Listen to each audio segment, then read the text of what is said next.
So I will say this over and over again, but self-directed learning looks different for every learner.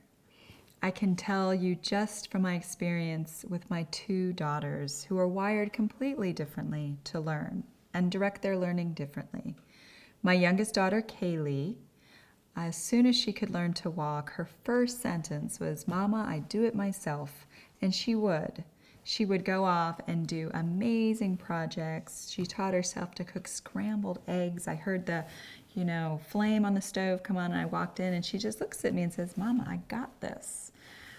She would spend hours outside in the backyard narrating her play.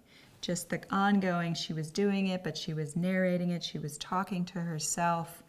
And I was very careful to observe her and not interfere because she was learning so much. And if I stepped in, it would kind of break the flow of her concentration in what she was doing. Now, that doesn't mean that she wouldn't ask for help. She decided very young she wanted to learn to ride a bike. And she said, "Mom, let's go to the park. I want to learn to ride this bike." So day after day, we would go to the park and I would run alongside her and she would try and she would, fail and she'd get frustrated day after day until she finally learned how to ride that bike. So there were things that she had all by herself that she didn't want any interference, but when she really wanted help, she would ask for it. My older daughter, Sage, often wants someone to participate in her learning process in a very intimate way. And when she was 5 years old, she'd lay on the floor with coloring books and crayons, and she would ask me to lay right beside her and say, "Mom, tell me what color to put where." So she was doing all the coloring, but she really wanted someone to guide her and to interact with her. So you might say, well, that doesn't look very self-directed to me. But now she's 14 and she does, adult coloring books all by herself. It's very relaxing for her. It's something she loves doing. And her process of learning a bike was very different. At 7, she wanted to learn a bike, but she was scared and training wheels were too wobbly and she didn't like them. So she kind of avoided bike riding. She would watch people ride bikes and she would imagine herself riding a bike. And so a few days before she turned 9, she said, "I'm ready to ride my bike."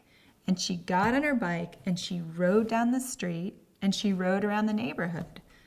She didn't ask for any help learning to ride that bike. So to say that, one daughter is more self-directed than the other is kind of easy if you just look at the superficial way that they learn. But you really have to look deep and say, there are some projects that a self-directed learner will ask for instruction, will ask for help, will want guidance, and others, they really just want to be left alone to figure it out. So self-directed learning is kind of a spectrum, and it looks different for each learner and each project. For example, my older daughter, has a YouTube channel and she creates videos and she edits them, and everything she has done has been self-taught. She figured out what camera she wanted, what microphone, what lights. She figured out how to use iMovie. And so she's very self-directed. But if you said, well, let's do math, she's not going to be so self-directed in that area. She's going to say, I need some help in that area. And she's going to make sure that she only learns the math that's relevant to her. At this point, she doesn't want to learn abstract math. There's no relevance. She wants to learn math so she knows how to sell t-shirts in her online store. And that's just as relevant as someone who actually loves math. Some children would love to do abstract math and they have a real propensity for it. But to say that every child needs to do a certain math at a certain age is going to limit a lot of learners and frustrate them. So, to kind of put this all in summary, it's important to understand that there's no one-size-fits-all approach. I spoke earlier that school is designed for auditory sequential learners, the 5% of learners that really learn that way. My oldest daughter is a visual spatial learner. She learns completely opposite to that. Does that mean she's not intelligent? Does that mean that she's not designed for learning?